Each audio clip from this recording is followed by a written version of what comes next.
13 तारीख होगी, टाइम का पता नहीं चलता। 13 तारीख होगी। आप लोगों ने तारीख कब देखी? अखबार में पता चला। तो कोई ऐसा है जिसको लग रहा है कि बोर हो गया हूं? है? Good, thank you. आपने हमारे को नंबर दे दिया। आज 10वीं का भी रिजल्ट आया, हमारा रिजल्ट भी दे दिया। Thank you. अभी का जो टॉपिक है बहुत महत्वपूर्ण है। उसका कारण क्या है कि सरकार जो भी करती है, जिसके भी इशारे पे करती है, पर्पस क्या है, क्यों करती है और वो कब तक करने वाली है, कैसे करने वाली है, वो सब कुछ बताकर करेगी। ये जो ट्रेनिंग है इसका पर्पस है कि आपको यह पता लग जाए कि आपके सामने लिखा होता है, शैतान की पूजा करने वाले आदमी का यह नियम होता है, वो कुछ भी सामने वाले के साथ बिना बताए नहीं करता है। उसमें आपकी कंसेंट होती है, इसीलिए यह बताया जाता है कि कंसेंट है मेरी। और अभी फिलहाल में आपकी कंसेंट दी जा रही है वोटिंग के जरिए। आप वोट डाल रहे हो तो आप उस शैतान को अपना हक दे रहे हो कि मैं तुम्हें हक देता हूं कि तुम मुझे गुलाम बनाकर रख सकते हो। किसी जगह का नेटिव कोई व्यक्ति है जो इंडिजीनियस, जो उस जगह का रहने वाला है, निवासी है, सिटीजन है, वो व्यक्ति वहां का मालिक होता है। मालिक अपने नौकर का, नौकर इसलिए बोला, राष्ट्रपति से लेकर चपड़ासी तक हर व्यक्ति तनख्वाह लेता है। अगर वो तनख्वाह लेता है तो हमारा नौकर है, और नौकर का इलेक्शन नहीं हो सकता, नौकर का सिलेक्शन होगा। हमने सिलेक्शन नहीं किया उसका, वो पॉलिटिकल पार्टी का आदमी है, वो देश के लोगों का चुना हुआ आदमी नहीं है, वो लोगों का सेलेक्ट किया हुआ आदमी नहीं है। यह हमको समझना होगा। देश के लोग जब किसी को अपना रिप्रेजेंटेटिव बना के भेजेंगे, वो लोगों का आदमी होगा, वो रिप्रेजेंटेटिव होगा, उसके हक पर फैसला लेने वाला। अगर किसी पॉलिटिकल पार्टी ने वहां से भेजा है तो वो हमारा आदमी हो ही नहीं सकता। तो वोट डालने वाले लोग गुलामों की श्रेणी में आते हैं, और जो मालिक है वो अपने ऊपर अत्याचार करने का हक किसी को दे ही नहीं सकता, खासतौर पे नौकर को तो नहीं देगा, ये तो तय है। अब आपके सामने लेकर के आऊंगा मैं इस पूरी कहानी को कि ये अखबारों का, मीडिया का प्रोपेगेंडा कैसे चलता है। आप इस प्रोपेगेंडा को समझिए, आपको सब समझ आ जाएगा। मैं आपके बीच आ जाता हूं एक बारी। ये मेरे सामने एक अखबार के नोट्स हैं, बस खाली आपको ये समझने हैं। हम एक्सरसाइज कर रहे हैं। एक्सरसाइज ये है कि अखबारों में वो कैसे लिखते हैं, नैरेटिव कैसे बनाया जाता है, आपके लिए वो आपके माइंड की प्रोग्रामिंग कैसे करते, आप कैसे स्वीकार कर लेते हो कि सरकार आपको डंडे मारेगी। देखो ना, सरकार ने पहले मीडिया में डिबेट चलाई कि एक बीमारी है, उस बीमारी का फैलना आपके बाहर निकलने से होगा, तो घर से बाहर नहीं निकलना है। उसका टच करने से होगा, टच नहीं करना है।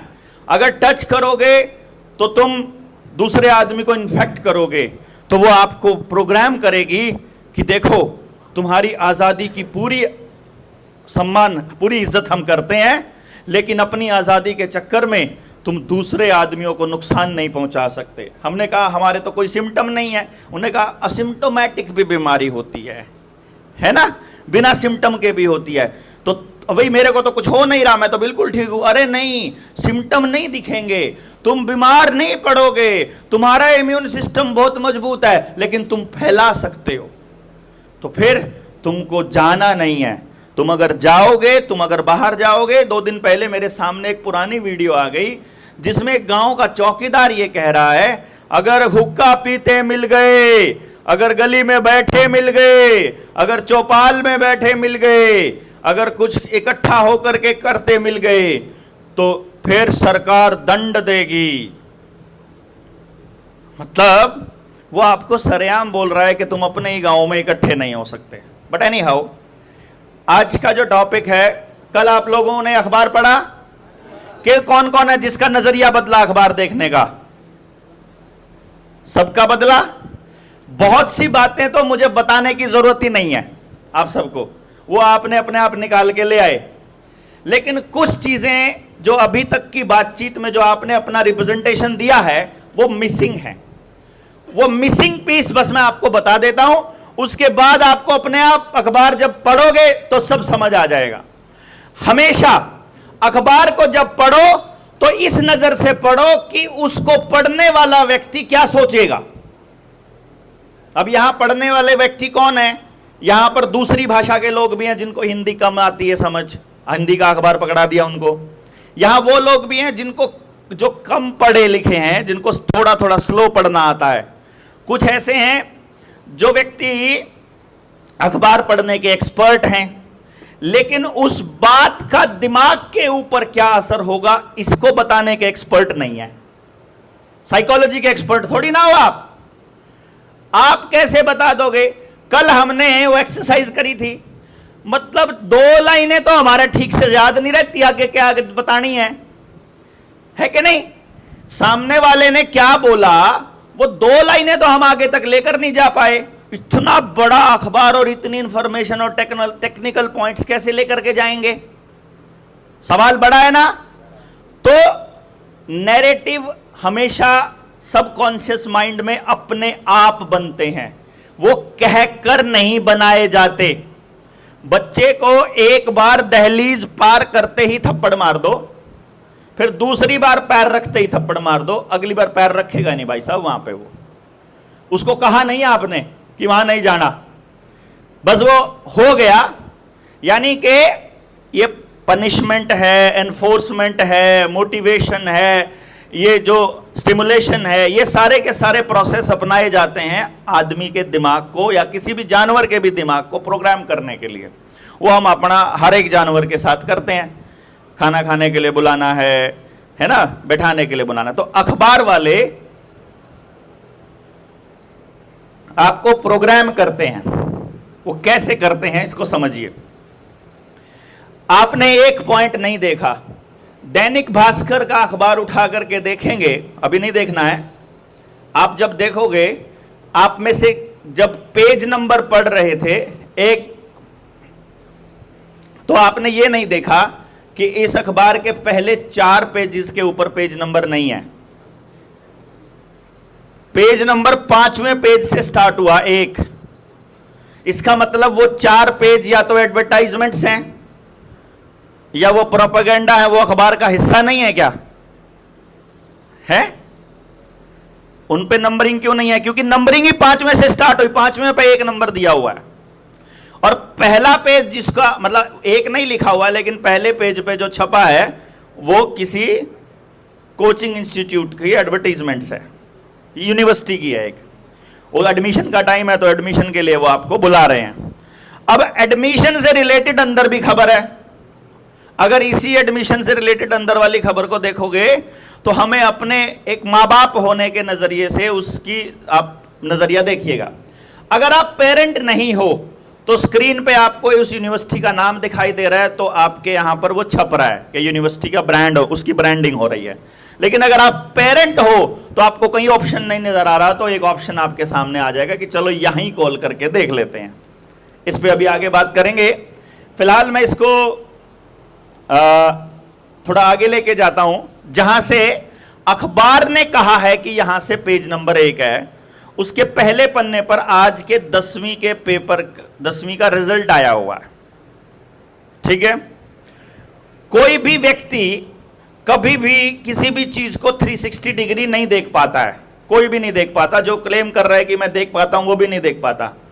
बट चर्चाएं क्योंकि केवल सरकार करवाती है, एजुकेशन कैसी होनी चाहिए, किस तरह का सिस्टम होना चाहिए, वो सारी चर्चाएं सरकार करवाती है, हम तो नहीं करवाते। आपके गांव में कितनी बार एजुकेशन पे चर्चा हुई है बताओ जरा? सिलेबस क्या होना चाहिए कितनी बार चर्चा हुई है? टीचर कैसा होना चाहिए कितनी बार चर्चा हुई है? एक बार भी नहीं। आप 50 साल के बैठे हो तो एक बार भी नहीं। आपके गांव के बच्चे हैं, आपका स्कूल है, आपकी जमीन पर बना हुआ है, आपकी मेहनत का पैसा लगता है, आपके टैक्स के पैसे से उन मास्टर्स की तनख्वाह जाती है, उन अफसरों की तनख्वाह जाती है, उन पॉलिसी मेकर्स के बाद आपसे पूछा नहीं जाता कि आपको कैसे बच्चे चाहिए, आपके गांव में किस तरह का बच्चा होना चाहिए, आपसे पूछा ही नहीं जाता। आपके यहां डिबेट ही नहीं होती, आपके यहां चर्चा ही नहीं होती इस बात के ऊपर। कितनी कमाल की बात है। आपका बच्चा और आपसे नहीं पूछा जा रहा, और आपके बच्चे से नहीं पूछा जा रहा, उस बच्चे को चेक नहीं किया जा रहा, और वो ऊपर बैठा है कोई ना कोई अपने आप पॉलिसी बना रहा है। और यहां अखबार के अंदर छप रहा है, क्या छप रहा है इस अखबार के अंदर? एक लाइन जो उन्होंने हेडलाइन में दी, किसान के बेटे के 500/500 नंबर, 100% मार्क्स, 500/500।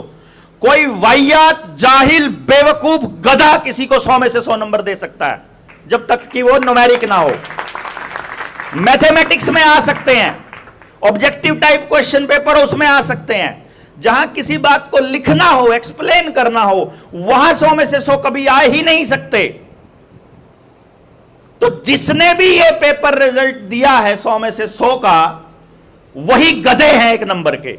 और ये हमको कहना पड़ेगा सरेआम, इसकी भर्त्सना करनी पड़ेगी, इसकी निंदा करनी पड़ेगी।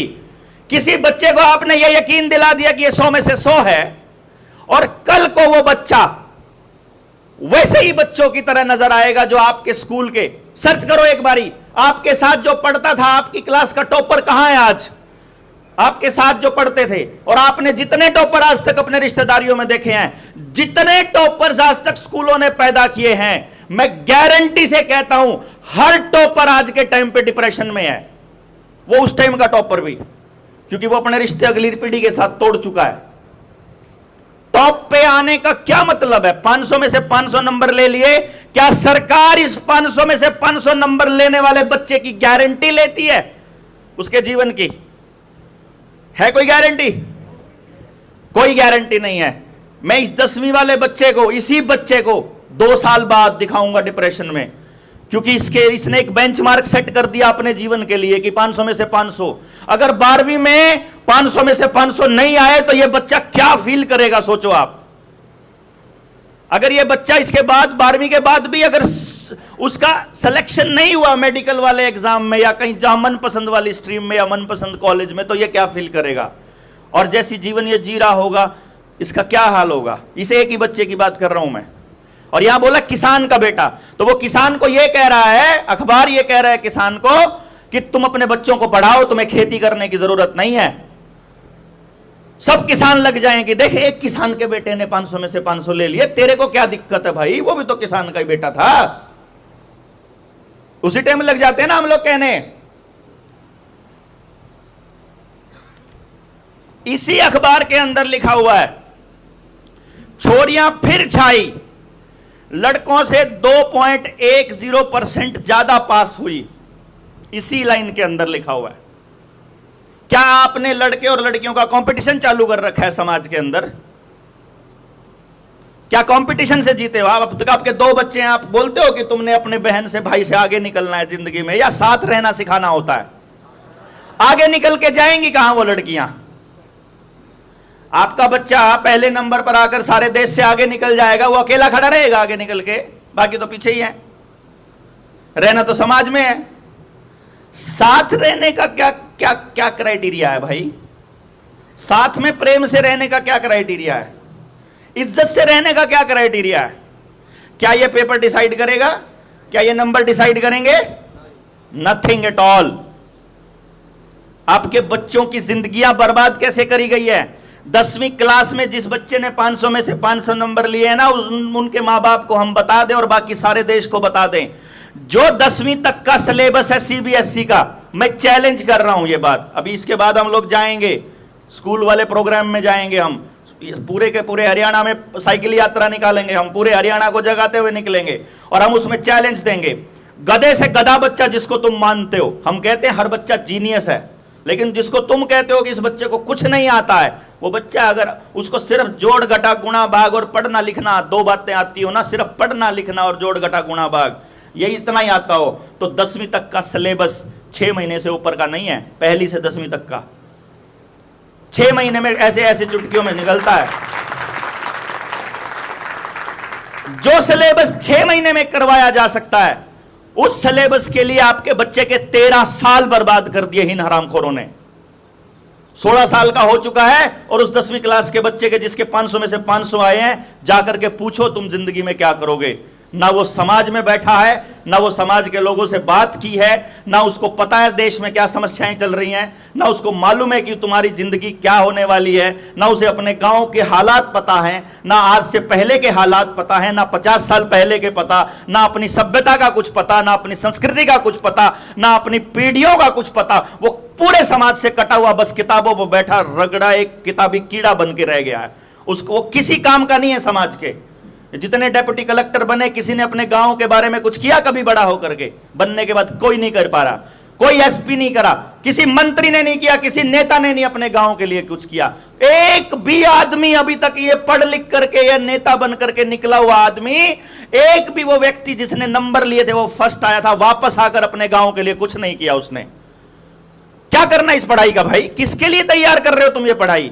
नौकर बनाने के लिए? कंपनियों के नौकर बनाने के लिए? किसके लिए? We don't think about it. हम सोचते ही नहीं है इस बारे में, हमारा इस तरफ विचार ही नहीं है। उसमें वो कहते हैं, आगे बोलते हैं 3652 बच्चे छात्र पास नहीं हुए। किसमें पास नहीं हुए? मतलब उस पेपर में पास नहीं हुए या जिंदगी में पास नहीं हुए? पेपर में पास नहीं हुए तो दोबारा मौका मिलेगा तो पास माने जाएंगे, तो उन बच्चों को पास का लेबल लगेगा कि फेल का लगेगा? तुम पहले ही फेल का लेबल उन पे लगा चुके हो ना, पहले ही लगा चुके हो। और फर्स्ट आना, सेकंड आना, ज्यादा नंबर कम नंबर, ये तो मौके की बात है। जो पेपर में आया हुआ है वो प्रश्न आपने याद किया हुआ था, क्या पता वही प्रश्न आपने याद किए हुए थे तो आप टॉप कर जाओगे। सिर्फ वही वाले छोड़ दिए थे और बाकी सारे पढ़ लिए थे तो आप फेल हो जाओगे। चाहे बाकी सारा सिलेबस पढ़ लो, सिर्फ वो छोड़ दो जो पेपर में आया हो, वो नहीं पढ़े थे बस, आप फेल हो जाओगे। तो क्या आपका पढ़ना लिखना बेकार हो जाएगा? और आप 10वीं के बच्चों को पढ़ा सकते हो लेकिन आपके पास 10वीं का सर्टिफिकेट नहीं है, बताओ आप पढ़े लिखे माने जाओगे कि अनपढ़ माने जाओगे? वो उनके हिसाब से अनपढ़ माने जाओगे ना। वो कौन होते हैं हमारे ऊपर लेबल लगाने वाले? उन्होंने पैदा किया हमको, वो ऊर्जा दे रहे हैं हमको, उनके उनके उनके एहसान पे हमारा शरीर चलता है क्या? अरे भाई, किसी के लेबल से चल रहा है, हम किसी और के लेबल से अपनी जिंदगी कैसे जी सकते हैं और हमारा बच्चा कैसे जी सकता है? ये बड़ा सवाल है। अब अगली लाइन बोल रही है कि थ्योरी में 0 है फिर भी पास है। थ्योरी में 0 मार्क्स हैं फिर भी पास है। यहां से क्या बन रहा है मालूम है आपको? सीबीएसई का रिजल्ट आएगा। सीबीएसई में ऐसा नहीं है, ये हरियाणा बोर्ड में है। हरियाणा बोर्ड में पेपर तैयारी करने का, पेपर बनाने का, सिलेबस तैयार करने का सारा जिम्मेदारी, जो सारा काम भार है, कार्यभार है, वो हरियाणा बोर्ड देखता है, वो हरियाणा की सरकार देखती है। और सीबीएसई का सिलेबस सेंटर की सरकार देखती है, क्योंकि वन नेशन वन एजुकेशन बनाना है। इसीलिए हर स्टेट बोर्ड को बदनाम किया जाएगा। पहले स्टेट बोर्ड के अंदर ऐसी पॉलिसी लाई जाएगी कि देश के अंदर, समाज के अंदर वो माहौल बने कि इस बोर्ड से बच्चों का भला नहीं होने वाला, तो सभी बोर्ड्स को क्यों ना सीबीएसई बोर्ड कर दिया जाए। गांव में जो पहले हरियाणा बोर्ड के स्कूल थे वो चौड़े होकर के उनके मालिक कहते हैं अब तो सीबीएसई की एफिलिएशन मिल गया अपने को। सुना ये डायलॉग आपने? आपके गांव में है कि नहीं? वो मतलब प्राउड फील कराते हैं, लोगों को ये बताते हैं कि तुम्हारा बच्चा अब सीबीएसई में पढ़ेगा तो बहुत तरक्की करेगा। वो ज्यादा बढ़िया बोर्ड है। बोर्ड बढ़िया होता है, किताबें बढ़िया होती हैं, वो रट्टे बढ़िया होते हैं, नंबर बढ़िया होते हैं, या आदमी को इंसान बनाने वाला सिलेबस बढ़िया होता है? भाई, शिक्षा होनी चाहिए ना आदमी को आदमी बनाने वाली, उस पर तो जिक्र ही नहीं है। मैं तो 45 साल का हो गया हूं यार, मैंने तो कभी कोई चर्चा ही नहीं सुनी आदमी को आदमी बनाने की। चर्चा कर लो कोई, आदमी के बच्चे को बढ़िया इंसान बनाने पे बात कर लो कोई। Nothing at all. समाज के काम आने वाला बच्चा नहीं चाहिए, नंबर वाला बच्चा चाहिए, पैकेज वाला बच्चा चाहिए, नौकर बच्चा चाहिए, गुलाम बच्चा चाहिए, खुद से सोचने वाला और विद्रोह करने वाला बच्चा नहीं चाहिए। तुम्हारे खिलाफ जो तुम नैरेटिव बना रहे हो, जो सरकार नैरेटिव बना रही है, जो समाज नैरेटिव बना रहा है, उसके खिलाफ या उसके साइड में सोचने वाला बच्चा नहीं चाहिए। क्या गजब की सोच है। तो ये आपको बता रहा है कि आने वाले टाइम में आपका हरियाणा बोर्ड बहुत जल्दी टूटे, इसके लिए खुद गांव के लोग डिमांड करेंगे। ये इसके अखबार की हेडलाइंस हैं, समझ आ रही है? वेस्ट बंगाल के दौरे की चर्चा हुई इसी अखबार के पन्ने पर नीचे।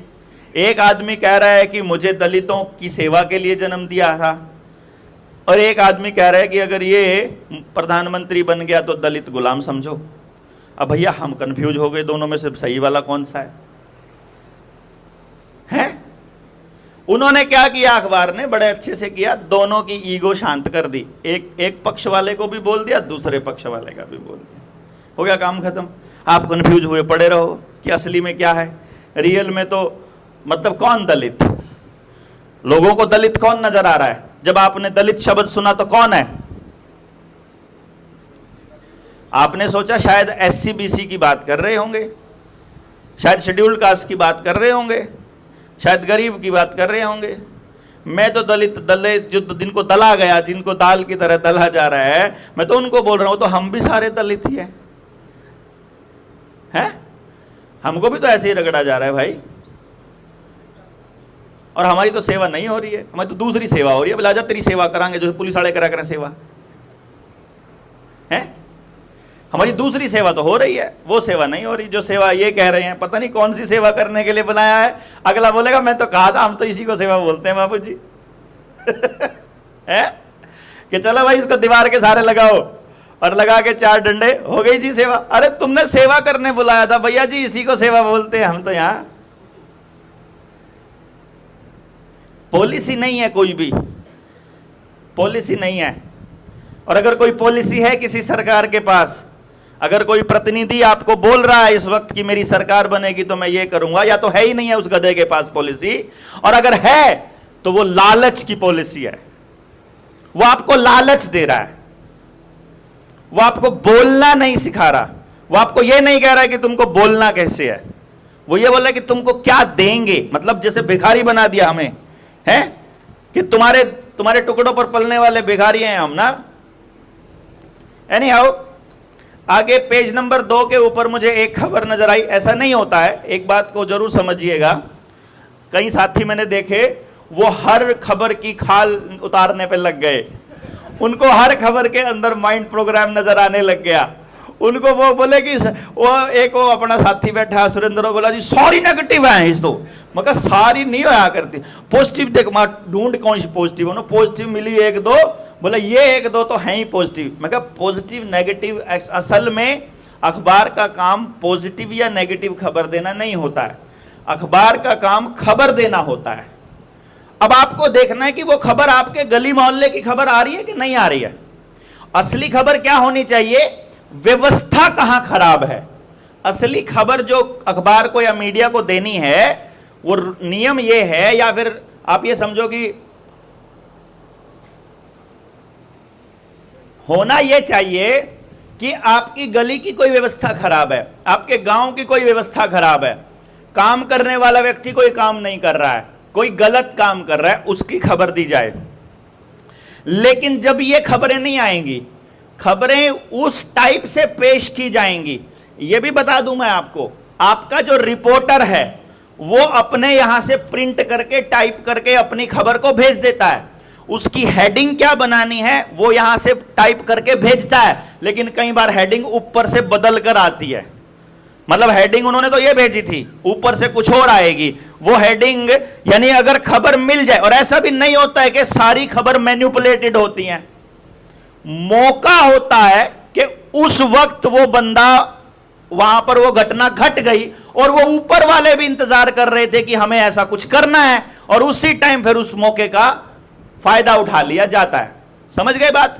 और फिर उस खबर को इस तरीके से पेश कर दिया जाता है जैसे वो करना चाहते हैं। जैसे एप्पल का जो सीईओ है उसने बोला है अभी कि हम जो है आने वाले टाइम में सीरी को एआई एक्सपर्ट बनाने के लिए हम चैटबॉट का इस्तेमाल करने वाले हैं। चैटबॉट क्या है? चैटबॉट एक्चुअली चैट जीडीपी का ही, उसका जीपीटी, चैट जीपीटी का ही एक वर्जन है जो बात करता है आपसे। वो बात किस हिसाब से करता है? आपके फोन में चल रहा माइक्रोफोन आपकी आवाज को 24 घंटे रिकॉर्ड करता है। यदि आपने एप्लीकेशंस के लिए yes yes yes allow allow किया हुआ है तो वो आपकी आवाज को रिकॉर्ड करके आपके बात करने के पैटर्न को स्टडी करता है।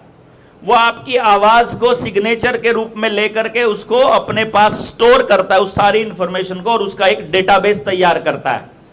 उस पूरे के पूरी जितनी भी उसकी वो एल्गोरिदम तैयार होता है, उसके बेसिस पर वो ये तय करता है कि इस व्यक्ति को किस तरह की बात करनी पसंद है, और वो आपके मूड के हिसाब से अपनी बातचीत को बदल सकता है। मतलब वो इस लेवल पर आपको रिकॉर्ड करता है, आपके फोन कॉल्स को सारी को रिकॉर्ड करता है।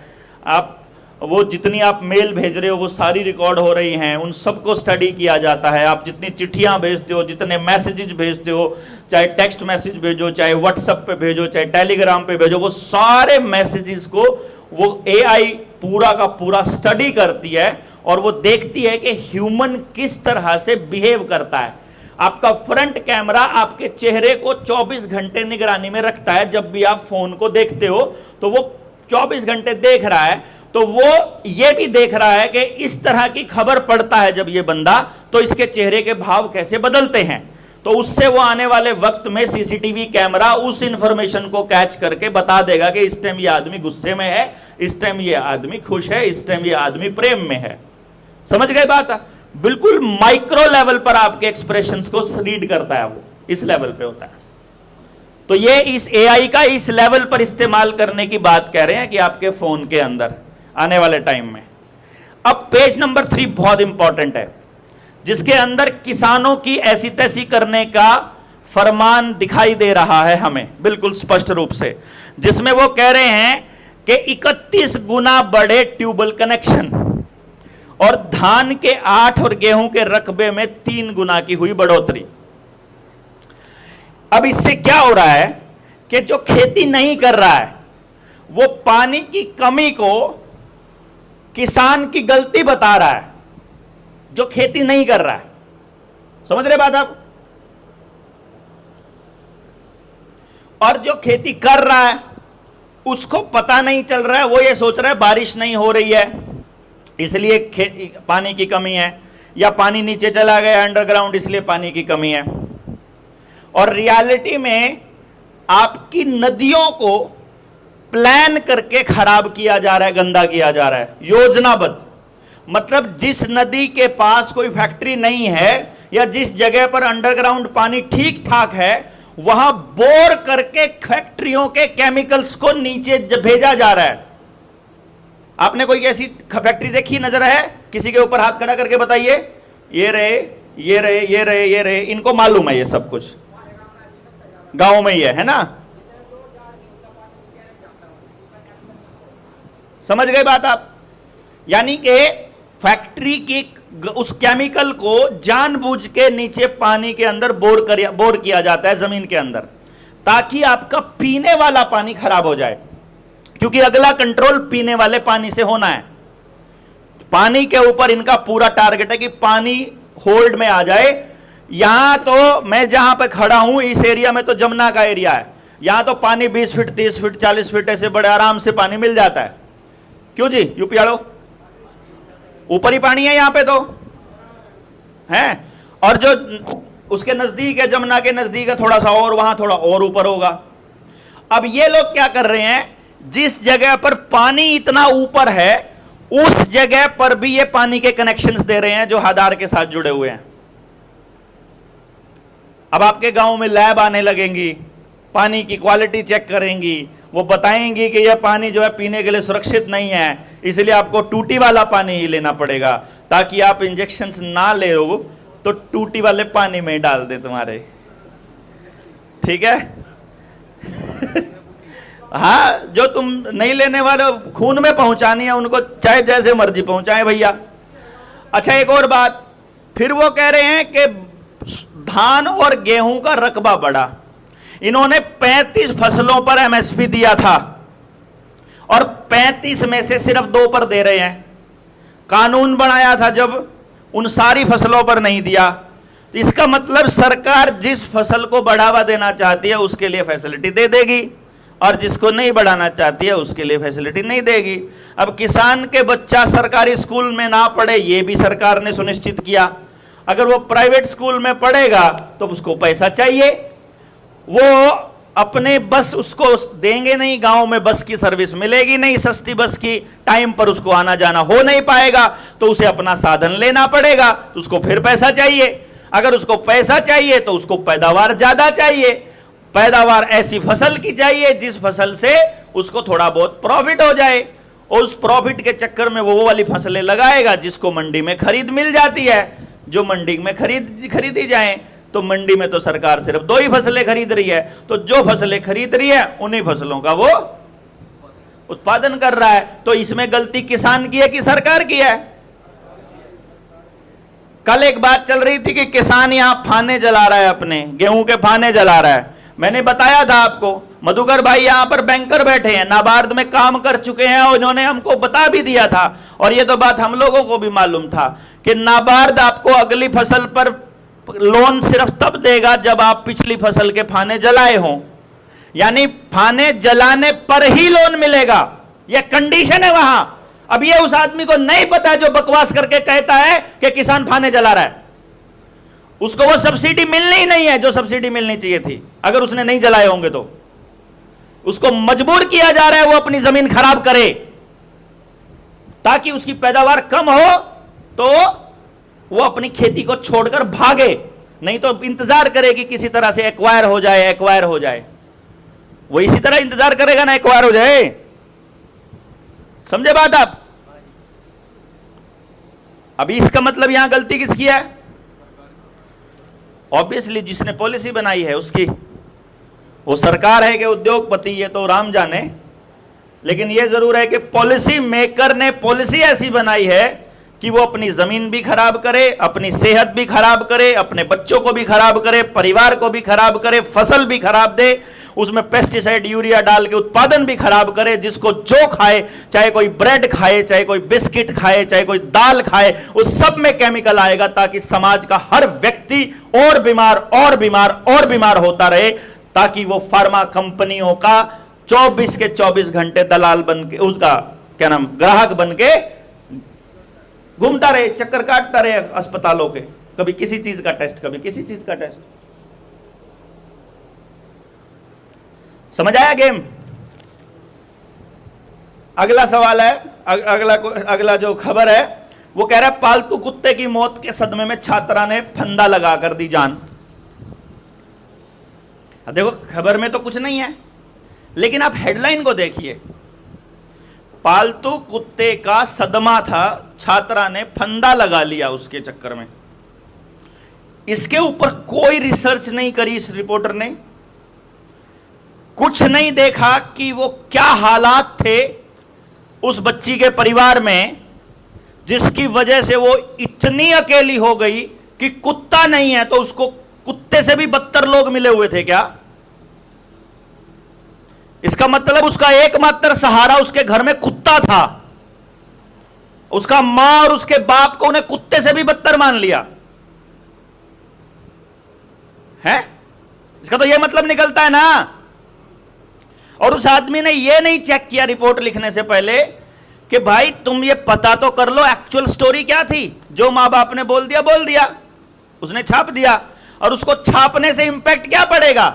अगर कोई 10वीं क्लास की लड़की, कोई बच्ची 8वीं क्लास की, कोई 6ठी क्लास की बच्ची अगर ऐसा कर रही है, उसको पढ़ रही है, उसको आइडिया मिल रहा है कि अगर आपका कोई प्रेमी, आपका कोई भाई, आपका कोई परिवार का आदमी मर जाए तो तुम भी फंदा लगा लो, उससे ये सुन रहा है वो बच्चे को थोड़ी मालूम है कि उसने गलत किया कि सही किया। उसने तो ये कहा कि ऐसा किया बस। जैसे मैं आपको एग्जांपल देता हूं कि बच्चा होता है भैया जी, उसकी तरह क्या बोलेंगे उसको, हैं? स्पंज की तरह, रुई की तरह, स्पंज जो सोख लेता है। पानी में डालो पानी सोख लेगा, कलर में डालो कलर सोख लेगा, शहद में डालो वो शहद को सोख लेगा, वो जिसमें डालोगे सोख लेगा। आप लाल रंग में डालोगे लाल रंग सोख लेगा, हरे रंग में डालोगे हरा रंग सोख लेगा। आप उसको बता नहीं सकते कौन सा रंग बढ़िया है कौन सा खराब है। उसको सोखने से मतलब उसका काम यह, बच्चा एक स्पंज की तरह है, उसका दिमाग हर चीज सोखता है, हर चीज। यदि रामायण से वो ये सीख रहा है कि राम ने अपने बाप के वायदे के लिए 14 बरस का वनवास काट लिया था, तो वो उसी रामायण से ये भी सीख रहा है कि आपके घर में अगर किसी की लड़की को कोई छेड़ दे या कोई उसकी नाक काट दे तो उसकी घरवाली उठा लाओ। वो यहां से ये भी सीख रहा है भाई। ऐसा नहीं है कि वो नहीं सीखेगा। आप कह दोगे कि यार बच्चे को अपने विवेक से काम लेना चाहिए। नहीं भैया, नहीं होता विवेक। बच्चे का विवेक नहीं होता है। उसके दिमाग में कहीं पीछे एक बात चली गई कि किसी की लड़की, किसी की औरत को उठाया जा सकता है। जब टीवी के अंदर ये आएगा कि ऐसा होता है तो उसे लगता है कि मेरे घर में भी ऐसा हो रहा है। आप 4 दिन ऐसे एपिसोड देख लो टीवी के ऊपर जिसमें जो पत्नी है वो प्रेमी के साथ मिलकर पति की हत्या कर दे, आपको अपनी पत्नी पे शक होने लग जाएगा भैया। हैं? हम लोग कुछ भी देखने लग जाओ यार, आपको वैसे ही फीलिंग आने लग जाएगी कि मेरे घर में भी ऐसा ही हो रहा है। ये सबकॉन्शियस में अपने आप जाता है। इसलिए शब्दों के अंदर वो ताकत है कि वो आपकी सोच को बदल, यानी कि फ्रीक्वेंसी में भी ताकत है। आपके जो संगीत है उसकी फ्रीक्वेंसी को भी बदला गया है। आपकी जो मानसिक हालत है ना, आप यहां आते हो, आप इस जगह पर बैठे हो, 5 दिन से आप यहां पर हो, आज आपका 5वां दिन है। 5 दिन में ऐसा कोई व्यक्ति है जिसको पहले जितना गुस्सा आता था और अब नहीं आया? यहां है कोई ऐसा?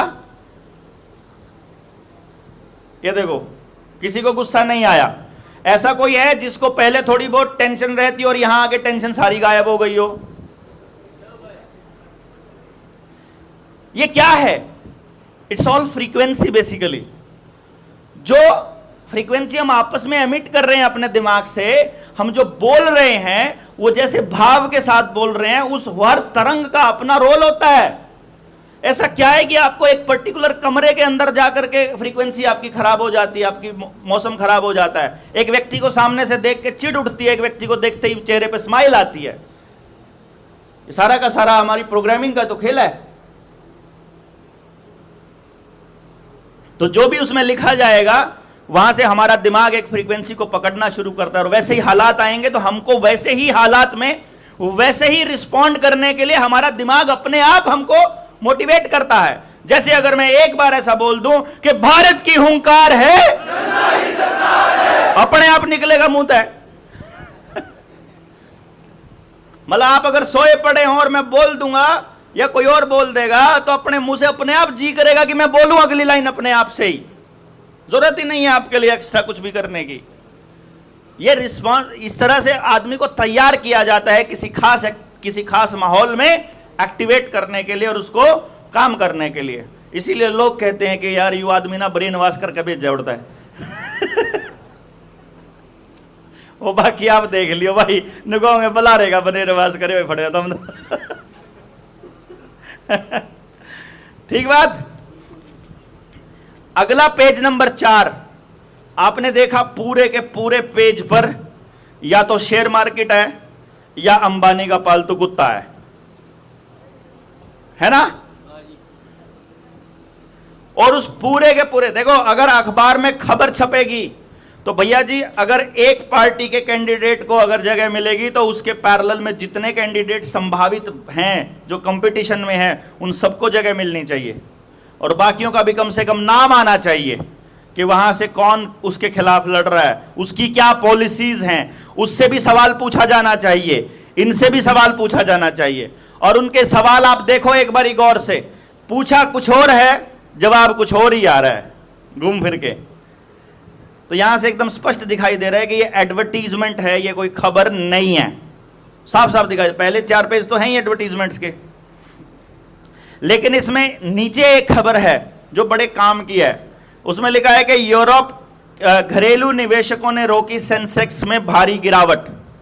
अभी अभी सेंसेक्स की मदद से, शेयर मार्केट की मदद से भारत के लोगों का, दुनिया भर के निवेशकों का, आम निवेशकों का, जो घरेलू निवेशक थे, घर में बैठे शेयर मार्केट खेलते थे, उनका लगभग 6-7 लाख करोड़ रुपया डुबोया गया था। आपने देखा होगा 7 लाख करोड़, 7 लाख करोड़ रुपया घरेलू निवेशकों का। अब वो शेयर मार्केट डाउन आ गई, वो शेयर सस्ते हो गए, यूरोपियंस ने फिर बेचने शुरू कर दिए, घरेलू निवेशकों ने फिर खरीदने शुरू कर दिए। यानी जो बर्बाद होने से बच गए थे वो अब सस्ता होने पर अब खरीद रहे हैं। जब खरीदेंगे उनसे थोड़ा प्रॉफिट होगा, फिर प्रॉफिट होगा, फिर प्रॉफिट होगा, फिर सारा लगा देंगे, क्योंकि उनके पास रियल टाइम डिजिटल बनाया हुआ आपका पूरा एनालिसिस है। उनके पास वहां पूरा एल्गोरिदम है कि इस वक्त भारत के इतने निवेशकों ने अपने अकाउंट में पड़े हुए इतनी % अमाउंट को इस टाइम निवेश कर दिया है, उस दिन मार्केट एकदम फिर ढम आ जाएगी, फिर 10 लाख करोड़ डूब जाएगा। बड़े इंडस्ट्रीज का किसी का नहीं डूबेगा, आम निवेशक का डूबेगा। जो असली इन्वेस्टर हैं, जो असली निवेश कर रहे हैं, वो सब कंपनियों की तरफ से करते हैं। तो वो दिखाने के लिए एक खबर आ जाएगी कि फलाने बड़े टाटा के भी 1 लाख करोड़ डूब, भाई अपने 10 लाख करोड़, उसका 1 लाख करोड़, कोई बात नहीं, उसका तो नाश होया बढ़िया, आप इसमें राजी हो जाएंगे। फिर हमें क्या लगता है, हमारे तो 10,000 थे, 20,000 थे, 50,000, हमारा तो 1 लाख ही था, कोई फर्क पड़ा भाई, उसके इतने भी तो डूबे हैं। वो पैरेलल में एक खबर आ जाएगी कि वो किसी और के ज्यादा डूबे हुए से हमें अपने डूबने, हमें अपना नुकसान थोड़ा लगता है, लेकिन ये नहीं देख पाते कि आपको लपेटा गया है पूरा गेम प्लान के साथ। ठीक है जी। अगली खबर, नेक्स्ट खबर यह है उसी में के साथ कि टेस्ला, गूगल और माइक्रोसॉफ्ट में जारी रहेगी छटनी, नौकरियां गायब होती रहेंगी। 10% नौकरी अभी हटाएंगे। अप्रैल में 500 लोगों की छुट्टी करी थी। गूगल ने अभी पिछले साल 12,000 लोग नौकरी से हटाए थे।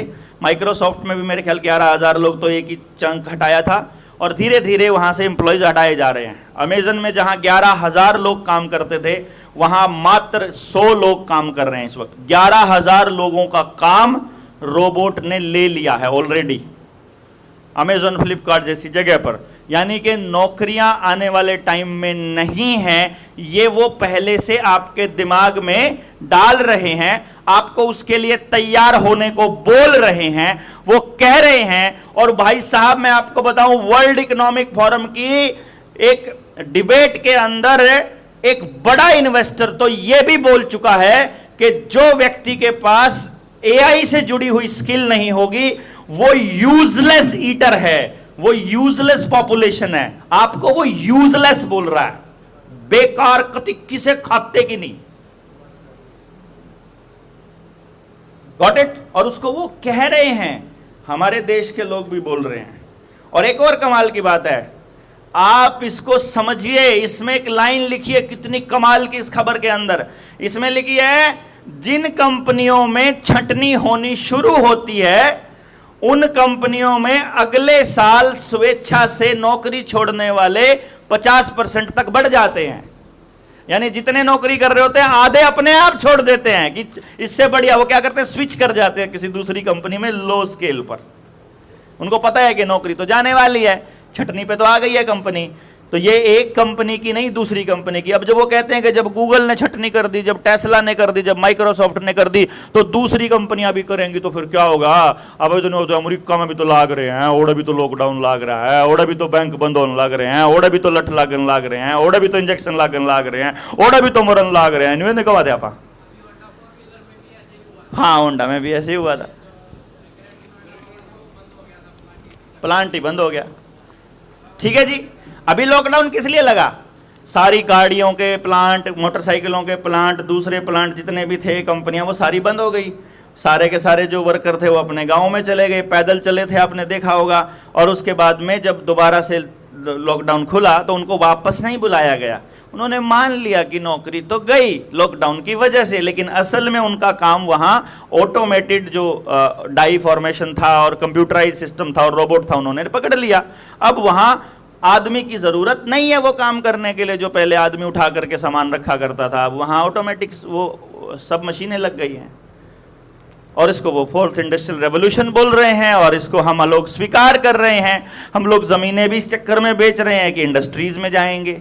हमको उन्होंने ट्रेडर बना दिया है, हमको उन्होंने खरीदने और बेचने वाला। हमारे गांव में जाओगे आप, अपने गांव में जाओगे, लोगों से बात करोगे, स्किल की बात करोगे। स्किल के लिए बच्चे को मेंटली तैयार नहीं किया गया बचपन से, इसलिए बड़ा होकर के वो कोई दुकान खोलना ज्यादा पसंद करता है कि दुकान खोल लेता हूं, कुछ खरीद के बेच लेता हूं, है ना। और अगली स्किल वाला अगला पॉइंट आ गया, पेज नंबर 5 पे पहली खबर है, स्किल्स के आधार पर हो रहा है रिक्रूटमेंट। अंडर ग्रेजुएट और पोस्ट ग्रेजुएट कोर्स के साथ करें स्पेशलाइजेशन। इसका क्या मतलब है? देखो, अखबार के पन्ने पर पहली बड़ी खबर, और वो ये कह रही है कि आपकी जो सिलेक्शन होगी कंपनी में वो स्किल के आधार पर होगी। इसीलिए जब भी आप कोई ग्रेजुएशन करें या पोस्ट ग्रेजुएशन करें तो उसमें स्किल जरूर लें, स्पेशलाइजेशन जरूर लें।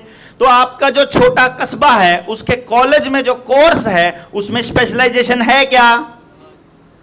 दिल्ली यूनिवर्सिटी के भी 80% स्कूल कॉलेजेस के अंदर नहीं है, बल्कि 90% कहूंगा। कुरुक्षेत्र में तो कड़े पाओगा, चंडीगढ़ में तो कड़े पाओगा, तो कहीं भी नहीं है। या तो प्राइवेट इंडस्ट्री, प्राइवेट यूनिवर्सिटीज में है थोड़ा बहुत, सरकारी में तो बिल्कुल नहीं है। तो अब जिन बच्चों का वहां एडमिशन होगा वो तो पहले ही मान लेंगे कि हम तो बेकार हैं। तो इसीलिए वो यूनिवर्सिटी के बाहर कहीं फिर चरस बेचने वाले को ढूंढ लेंगे और अपना 3 साल चरस फूंक के आ जाएंगे। उसके बाद वो किसी लायक बचेंगे नहीं। यही हो रहा है ना।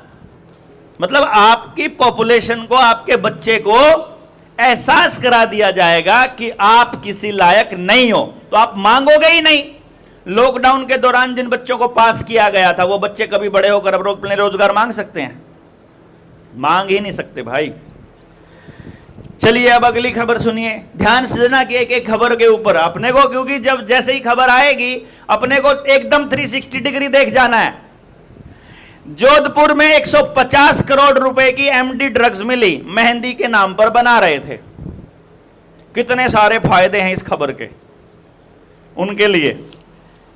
पहले मुझे यह बताओ, क्या पुलिस को अपने आसपास बिक रही ड्रग्स की और ड्रग्स बेचने वाले लोगों की जानकारी नहीं होती है? हाँ जी, कौन कौन मानता होती है? सब मानते हैं कि होती है उनको जानकारी, उनका हिस्सा जाता है। सबको मालूम है, प्रशासन के अंदर लोग मिले, नेता उनके साथ मिले, सब मिले हुए हैं ना। इसका मतलब यहां ड्रग्स बन रही थी यह भी मालूम है। तो या तो कोई लेन देन में, हिसाब किताब में गड़बड़ करती थी, हिस्सेदारी कम दी होगी, ज्यादा देनी होगी।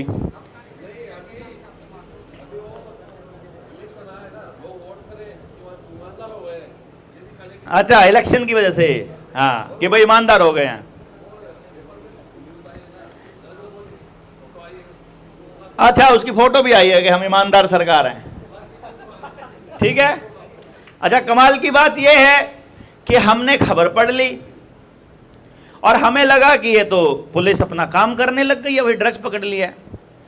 एक बात हमेशा ध्यान रखिए, अगर कहीं 1 किलो ड्रग्स पकड़ी जाए, अगर कहीं 2 किलो, 50 किलो, 100 किलो ड्रग्स पकड़ी जाए, तो ये समझ लेना कि कहीं और 20,000 किलो ड्रग्स ट्रांसफर हो रही है।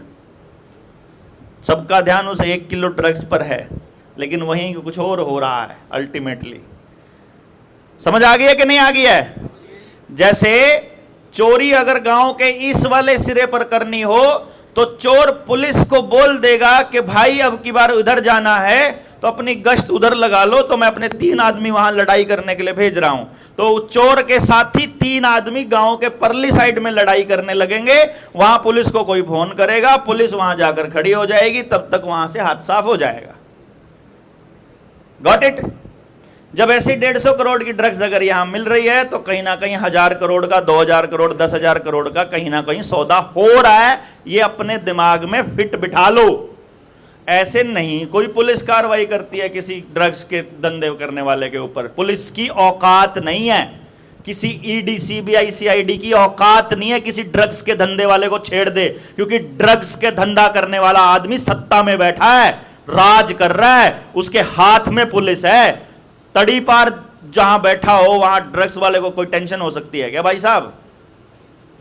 नहीं समझेगा? इसलिए ये गलती मत कर जाना कि ड्रग्स वाले को पकड़ा है पुलिस ने, उसने पकड़वाया होगा खुद को। हाँ, वो लोगों में जब कोई भावना आ जाए कि पुलिस कुछ नहीं कर रही, न्यायालय कुछ नहीं कर रहा, तो एक खबर उनको फ्लोट करनी होती है। लोगों को लगना ओहो नाइब तो रह रही है भाई, पूरा नाश नहीं हुआ। वो फीलिंग भी तो देनी होती ना लोगों को। ठीक है जी। खबर नंबर, पेज नंबर 6 पे खबर है, देखना ध्यान से, यहां दो खबरें हैं। इस पेज नंबर 6 पे गौर से देखना। जब आप देखोगे इस वीडियो को देखोगे तो आप आज की तारीख कितनी, आज 13 मई 2024 की तारीख को देखोगे तो उसमें इस पेज नंबर 6 के ऊपर एक खबर है, 50,000 लोगों की फोटो दिखाई दे रही है। दूर तक चौड़ी सड़क के ऊपर कहीं तक जहां तक जाओ आदमी ही आदमी है। फ्लैश लाइट में वो सरकार के खिलाफ एक प्रदर्शन कर रहे हैं। उसकी खबर छपी है मात्र 4 लाइनों में, एक कॉलम और 4 लाइन हल्की सी साइड में, और लिखा हुआ है कि जॉर्जिया की राजधानी टिबिलिसी के यूरोप स्क्वायर पर प्रदर्शन हुआ लगभग 50,000 लोगों का। तो अखबार को मालूम है कि 50,000 लोग हैं, लेकिन बराबर में इतनी बड़ी खबर छपी है 4 कॉलम की और नीचे पूरा लंबा दूर तक उसकी हेडलाइन है कि पाकिस्तान कब्जे वाले कश्मीर में हालत बेकाबू। वो कश्मीर इतना सा है, वहां पूरे देश की सरकार के खिलाफ आंदोलन चल रहा है, वो इतना सा, और पाकिस्तान जो इतना सा है उसकी खबर इतनी। पाकिस्तान नहीं बल्कि वो कश्मीर, पाकिस्तान ऑक्यूपाइड कश्मीर की बात हो रही है, पीओके की बात हो रही है। पीओके की खबर इतनी बड़ी उनके लिए। मतलब ये समझ आ रहा है आपको, छोटी खबर और बड़ी खबर का भी खेल क्या है। उसमें क्या हो रहा है कि वहां पर एक बिल पास किया है सरकार ने, जॉर्जिया की सरकार ने, जिसका नाम है फॉरेन एजेंट बिल। उसमें वहां के लोग ये कह रहे हैं कि एक ऐसा कानून लेकर के आ रही है सरकार जो बिल्कुल रशिया की तर्ज पर है कि वो अपने राजा की बुराई नहीं कर सकता। ये तो भारत में भी हो रहा है भाई, ऐसा ही कानून इंडिया में भी बनने की तैयारी चल रही है। पता आपको कि आप सरकार के बनाए हुए नैरेटिव के खिलाफ नहीं बोल सकते।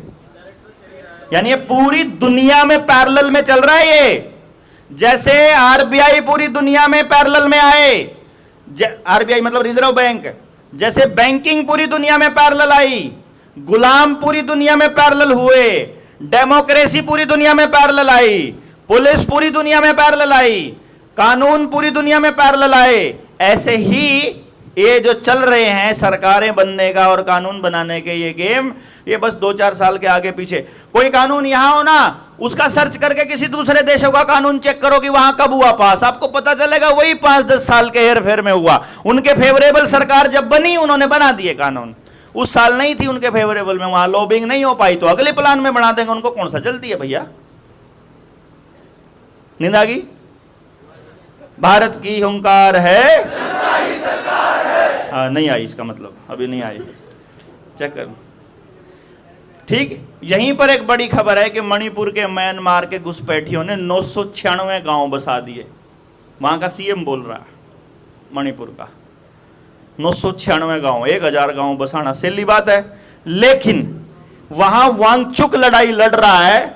90,000 स्क्वायर किलोमीटर पर चाइना ने कब्जा कर रखा है। इंडिया की जमीन में से 90,000 वर्ग किलोमीटर, थोड़ी जमीन हो गए,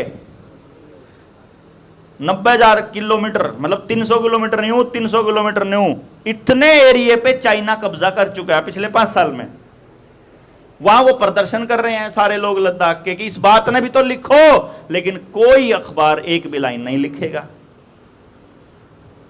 है कि नहीं। वहां घुसपैठिए आ रहे हैं, यहां रोहिंग्या आ रहे हैं, उनको घुसपैठियों के लिए, रोहिंग्या के लिए इस्तेमाल करके वोट बैंक में कन्वर्ट करना है।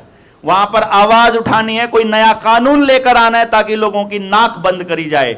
वहां चाइना के सामने बोलने की औकात नहीं है। और चाइना को लेकर के एक बहुत बड़ी खबर छपी है, वो किधर छपी है मैं अभी दिखा दूं, वो पेज नंबर 12 पे छपी है और बहुत बड़ी खबर छपी है। और उसमें लिखा है अमेरिका को पछाड़ के भारत का सबसे बड़ा कारोबारी पार्टनर बना चीन। या तो ये जमीन उसको दी जा रही है, मतलब उसी खबर के ऊपर आप किसी की जमीन को जबरदस्ती कब्जा करने वाला खेल भी छाप रहे हो। हमारे देश में जो चाइना वो जमीन को कब्जा कर रहा है उसको नहीं छाप रहे हो, और चीन को भारत का पार्टनर बता रहे हो। ये बड़ा गजब का दोगला स्टैंडर्ड है भास्कर का भैया, है।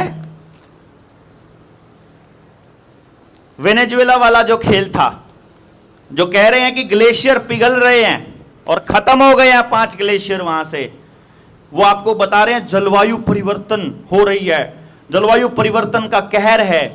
रियलिटी में वो आपको तैयार कर रहे हैं कि जलवायु परिवर्तन के नाम पर आने वाले टाइम के लॉकडाउन के लिए आप तैयार हो जाओ। लेकिन अब जब अगर लोगों को अखबार पढ़ना आ गया तो वो ये भी पूछेंगे कि जो ये तुम्हारी फैक्ट्रियां चल रही हैं, इनकी वजह से कोई धुआं नहीं निकलता है क्या? मेरी गाड़ी ही धुआं फैलाती है क्या?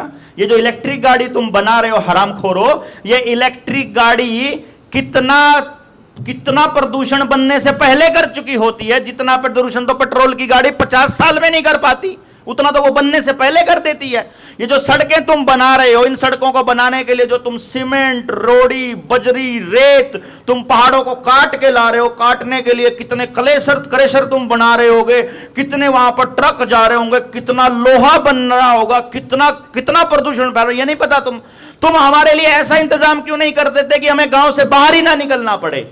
हमारे गांव के अंदर रह करके हमको शिक्षा दे दो, वहीं पर हमको नौकरी दे दो, हमको बाहर ही ना जाना पड़े, हमें किसी सड़क की आवश्यकता ही नहीं पड़े, हमको किसी रोड की जरूरत नहीं है। विकास का पैमाना नहीं है, विनाश का पैमाना है ये रोड और रेलें, जो जितने भी यातायात के साधन हैं। आपका बैल है, आपका घोड़ा है, वो इन सड़कों पर चलेगा, सारे खुर खत्म हो जाएंगे नीचे से। आपको कच्ची जगह दे नहीं रहे, छोड़ ही नहीं रहे कहीं पर कच्चा, पानी नीचे ना चला जाए बस गलती से भी कहीं का पानी खेत में तो लेयर बना दो केमिकल की कि वो नीचे ना जाए, और सड़कों को पक्का कर दो, नहरों को पक्का कर दो। सारी नहरें नीचे से पक्की कर दी हरामखोरों ने कि नीचे का पानी ना थोड़ा बहुत भी ऊपर चला जाए। और उनको मालूम नहीं था क्या, जब टूटी का पानी दिन रात सुबह 3 घंटे और शाम को 3 घंटे 4 घंटे फ्री चलता होता था, उनको पता नहीं था कि नीचे का पानी खाली हो रहा है। वो पानी खाली किया जा रहा था क्योंकि आपको पानी के लिए तरसाना है। It's a planned game. तो आपको समझना होगा, जल जंगल जमीन जानवर की जो लड़ाई जनता सरकार मोर्चा ने शुरू करी है, ये लड़ाई इन लोगों ने स्कैरसिटी लेकर आ रहे हैं ये लोग, मतलब। और हम लोगों को ये लड़ाई लड़नी है कि वापस इसका कब्जा गांव को कैसे देना है। अगर ये नहीं समझे तो गड़बड़ हो जाएगी। तो ये पानी की हो, चाहे प्रदूषण की हो, चाहे सड़कों की हो, चाहे एनवायरमेंट की हो। अभी इनके पास आप लोगों ने वो लेंस के साथ कागज जलाया था ना, बीड़ी पीने वाले बीड़ी लगाया करते थे उससे, है ना? तो भैया जी ग्लेशियर पे नहीं आ सकती वो आंच ऊपर से। एक बड़ा सा लेंस 4 झाजा में ले जाकर ने ग्लेशियर ने नहीं पिघला सकते क्या? कुछ नहीं लगता भाई, वो ग्लेशियर में इतना पानी हो जाएगा, यहाँ टिहरी बांध ने एक बार तोड़ दो, सारा पश्चिमी उत्तर प्रदेश हरियाणा सब न रगड़ देंगे। उधर से बाखड़ा ने तोड़ दो, सारा पंजाब रगड़ देंगे, सब लोग मर जाएंगे, फिर कब्जा कर लो, पलायन कर जाएंगे। पलायन पर्पज है इनका। सारा पंजाब खोखला कर दिया इन लोगों ने, हरामखोरों ने, सारी जवानी खो दी इनकी। जब सरदार वहां से नहीं जा रहे थे, अपने बच्चों को नहीं भेज रहे थे क्योंकि मोटे मोटे जमींदार थे, उन लोगों ने उनके नौजवान बच्चों को नशे की गर्त में पहुंचा दिया। फिर माँ बाप को आखिर में डर के और घबरा करके यही कहना पड़ा, ओ पुत्ते दत्ते नशा बहुत हो गया, तू कनेडा ही चला जा यार, तू बाहर ही चला जा, इधर टुर जा, लंघ जा इधर। वो अपने बच्चों को मजबूरी में भेज रहे हैं। अब बूढ़ा बूढ़ी रह गए हैं, वहां पर भी सारे के सारे पलायन करे हुए लोग हैं। अब सरकार कब्जा करने जा रही है जमीनों के ऊपर। तो इट्स ऑल प्लान्ड। अपने को एक बात हमेशा याद रखनी है, पिछले वाले का तो हमारा स्लोगन था, हम लोग पिछले 5-6 दिन हम लगातार एक ही बात बोलते थे कि हम बोला करते थे everything is planned, everything is planned. सब कुछ प्लानिंग के तहत हो रहा है। अगली खबर आ रही है पेज नंबर 12 के ऊपर। 2023 में, पिछले साल यानी कि, हर चौथा भारतीय वॉइस क्लोनिंग से ठगी का शिकार हुआ। It's an important news. आप सबने भी इसके ऊपर डिस्कशन किया था, आपने भी बोला था हर चौथे भारतीय का मतलब है 25% पॉपुलेशन। यानी यहां अगर 200 लोग बैठे हुए हैं तो उसमें से 50 लोग ठगी का शिकार हो जाने चाहिए। इस हिसाब से हमने कोई छांट के थोड़ी बुला रखे कि एक मोहल्ले के लोग हैं सारे के सारे, ये सारे देश से आए हुए लोग हैं, रैंडम सैंपल है, कह के नहीं बुलाए हुए हैं। तो इन लोगों में से कम 50 लोग होने चाहिए जो ठगी का शिकार हुए हैं पिछले साल। आप में से कितने हुए हैं बताइए हाथ खड़ा करके? 1 2 3 4 5 6। ऑनलाइन ठगी। तो फिर यार ऑनलाइन ठगी की बात हो रही है। वॉइस क्लोनिंग से मतलब कंप्यूटर बोल रहा है और आप उसको ओटीपी दे दो। 2 3 4 5 200 में 5 लोग, कितने परसेंट हुआ? 2.5%। वो बता रहे हैं 25%, 10 गुना बता रहे हैं। ठीक है, ये एक सैंपल पता करने का है। कहीं भी पूछ लो जाके गांव में कितने लोगों को। अरे वो तो हम लोग भी क्यों हुआ, लालची थे इसलिए हुआ। कन्फर्म है 100% लालच के चक्कर में हुआ, डर के चक्कर में नहीं हुआ। मतलब वो लालची थे, वो फंस गए। अब ऑनलाइन ठगी का शिकार नहीं हुए हैं, वो अपने लालच में उन्होंने अब दान दिया। हो तो इनको ज्यादा मिलेगा तभी तो दान दिया ना।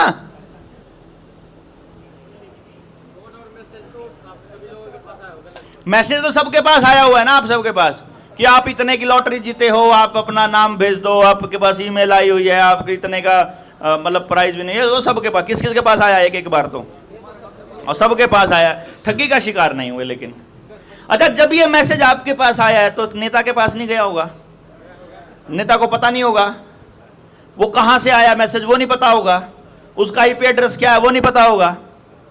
सब इनके कहने से ही चलता है। तो एवरीथिंग इज प्लान्ड। समझ गए ना? यानी कि इनको मालूम है कि ऑनलाइन ठगी कौन कर रहे हैं, कब इनको ऑनलाइन ठगी बढ़ानी है, कब रोकनी है। अभी देख लो, जब इनको कत्ल करवाने होंगे तब चाकू के प्रहार आएंगे, खबरों में चाकू ही चाकू चलेगा। सीसीटीवी कैमरे के बखान करने होंगे तो खबरें देखोगे सीसीटीवी कैमरा लगा हुआ था इसलिए पकड़ा गया। लेकिन कोर्ट में किसी भी अपराधी को सजा मिली हो वो खबर नहीं आएगी, वो छोटी सी आएगी, ताकि आप लोग ये मानते रहो कि कोर्ट को अपना काम नहीं कर रही है। भाई क्या करें, मजबूरी में हमको पिसना पड़ रहा है। आप मान लो कि आपकी किस्मत ही खराब है, आप मान लो बाकी देश के साथ ठीक हो रहा है, बस मेरा टेम खराब है। असलियत में सबका ही खराब चल रहा है, लेकिन आदमी को लगता है मेरा खराब चल रहा है। ठीक है ना? क्योंकि अखबार में तो आ रहा है कि भाई देखो यहां भी चोरी और यहां भी, और चल मेरे घर कम से कम चोरी नहीं हुई, चल मेरे घर कम से कम लठ नहीं बजे, चल मेरे घर में कोई ट्रक नहीं घुसा, चल कम से कम इतना तो बच रहा हूं, कोई बात नहीं, कोर्ट में मेरे खिलाफ हो गया तो ये जो क्लोनिंग है, ये असल में क्या कर रहे हैं, ये आपको डिजिटल करेंसी की तरफ लेकर जाने के लिए ऑनलाइन को बंद कर रहे हैं। अभी आपने देखा होगा एटीएम में अब पैसे नहीं मिलते हैं, एटीएम में कैश नहीं मिलता है। पहले आपको बैंकों से बाहर निकाला कि बैंक के बाहर से ही काम नहीं करो, जमा कराने का काम और निकलवाने का काम एटीएम से ही करो। अब कह रहे एटीएम से मत करो, फोन से करो, घर पे बैठे बैठे करो। अब एटीएम की तरफ जाने की आवश्यकता नहीं है, अब फोन से करो। थोड़े दिनों के बाद अब कहेंगे इंटरनेट की भी जरूरत नहीं है, थोड़े दिन में कहेंगे अभी देखना कि पैसे निकलवाने और जमा करवाने के लिए इंटरनेट की आवश्यकता नहीं है, सिर्फ फोन में नेटवर्क होना चाहिए। और फोन में नेटवर्क उनका होगा जिन्होंने वोट करी होगी, और वोट जिन्होंने करी होगी वो गुलाम। अभी आएगा ना? हाँ, तो जिन्होंने नहीं करी वो तो बच गया, कह के दिखाइए मैं गुलाम नहीं हूं। उसी के लिए, अपने को आजाद होने के लिए ही हमको और लोग जोड़ने पड़ेंगे जो इसी मानसिकता के हैं। अगला आ गया जी, ध्यान से, इसी पेज नंबर 12 पे, कि बीएससी की डिग्री डाटा साइंस से करी किसी ने, 2500 छात्रों को जॉब और प्रमोशन मिल गए, 2500 बच्चों को मिल गए। और उसमें कौन कौन लोग हैं? गृहिणी, डॉक्टर, और भाई नौकर, गायक, हरि कथा गायक। उन्होंने आईआईटी मद्रास से जुड़े, मतलब उन्होंने क्या किया, ऑनलाइन कोर्स ज्वाइन किया, ये जो इसके अंदर क्या बोले, BSc degree in data science. ठीक, और उनको मिल गए, और 25 कोर्स पूरा होने से पहले 25 लाख रुपए तक का पैकेज मिल गया। अभी देखो, गांव का आदमी इसको पढ़ेगा तो क्या सोचेगा, मैं भी ये वाला कोर्स ज्वाइन कर लूं। ये कोर्स ज्वाइन करके वो क्या बनेगा? Data scientist. डेटा साइंटिस्ट का क्या है कि आप जो भी फोन से जो आपको डेटा दिया जाए उसको एनालाइज करके, एनालिसिस करके, या उसको मैनेज करके एक जगह से दूसरी जगह शफल करके मशीन को सिखाना है कि ये काम कैसे करना है। वो जो इक्विपमेंट आपको दिया जाएगा, वो जो सॉफ्टवेयर आपके कंप्यूटर में डाउनलोड किया जाएगा, जो एप्लीकेशन डाउनलोड की जाएगी और जो उसके अंदर खुलेगी, उस एप्लीकेशन का कनेक्शन सीधा एआई से होगा और आर्टिफिशियल इंटेलिजेंस आपके काम को सीखेगी। आप अपने कंप्यूटर पर, मोबाइल पर, लैपटॉप पर जो भी कर रहे हो और वो इंटरनेट से जुड़ा है, तो आर्टिफिशियल इंटेलिजेंस उसको 24 आवर सीख रही है कि एक्सेल में कैसे काम करना है, वहां कैसे करना है। तो हर एक्सपर्ट को वो सीख रहा है। इसको मशीन लर्निंग बोलते हैं। मशीन लर्निंग चल रही है 24 घंटे। तो आपका काम, आपको काम पे लगा के मशीन को सिखा दिया जाएगा, फिर कहते हैं कि थारी भी जरूरत नहीं है, जैसे पहले हुआ है। गॉट इट कि नहीं? समझ आया ना? और लेकिन गांव का आदमी बेचारा क्या कहेगा, अरे अभी वो तो तुम तो यार 10 साल 15 साल बाद की बात बता रहे हो, अभी नौकरी चाहिए तो कहां जाए, करना ही पड़ेगा। ठीक है ना? क्यों? क्योंकि गांव में कैसे बच्चे चाहिए, इस तरह की बात पर चर्चा नहीं होती है। तो जब आप पूरी तरह से तैयार हो जाएंगे तो हम आपको वहां से बैठे बैठे अपना प्रोग्राम देंगे कि अपने गांव में आज इस विषय पर चर्चा करनी है, सीरियस चर्चा करनी है। ड्यूटी पास जैसे बाकी जगह फोटो खिंचाते हैं ना कि आज झाड़ू मारनी है तो पहले गंद फैलाएंगे फिर झाड़ू मारेंगे, भले फोटो के। हमने नहीं करना भाई, अपन तो कह दिया अपना कर लो, क्योंकि आज का प्रोग्राम ये है। उससे हमें ये मालूम पड़ता रहेगा कि देश के अंदर कहां कहां कितनी जागरूकता आ गई है और लोग अब कुछ कहने के लिए, बोलने के लिए तैयार भी हैं कि नहीं, कुछ करने के लिए तैयार भी हैं कि नहीं। अपने गाँव के लिए नहीं तैयार है तो भाई अपन नहीं कहेंगे, तैयार दिखाई देंगे तो कर देंगे। अब जब अखबार को, अभी एक चैनल है खबर की खबर, क्या नाम है? खबर की खबर। उस चैनल के ऊपर हम एक वीडियो डालेंगे, यही वाली वीडियो उस पे भी डालेंगे, ठीक है? उस चैनल पे जाकर के इस वीडियो को और एक और वीडियो डालूंगा 6 घंटे की, उस वीडियो को रात को लगा के छोड़ दो और सुबह तक उसको चलने दो, उसके घंटे पूरे करने हैं। शुरुआत वाले ना, हम क्या सोच रहे हैं कि आप सारे लोगों में से जो जो यस करेंगे, जितने भी, हर अखबार को पढ़ के उस अखबार में जो समाज को जानने लायक बातें होंगी कि इस खबर का पॉजिटिव पहलू ये, नेगेटिव पहलू ये, अनपढ़ आदमी इसको ऐसे सोचेगा, पढ़ा लिखा इसको ऐसे सोचेगा, नौकरी पर लगा हुआ इसको ऐसे एनालिसिस करेगा, वो सारी बात एक 15 मिनट की वीडियो में आप कह सकते हो। पूरा अखबार 10 मिनट में बोल सकते हो ना? 10 मिनट की वीडियो बनाई।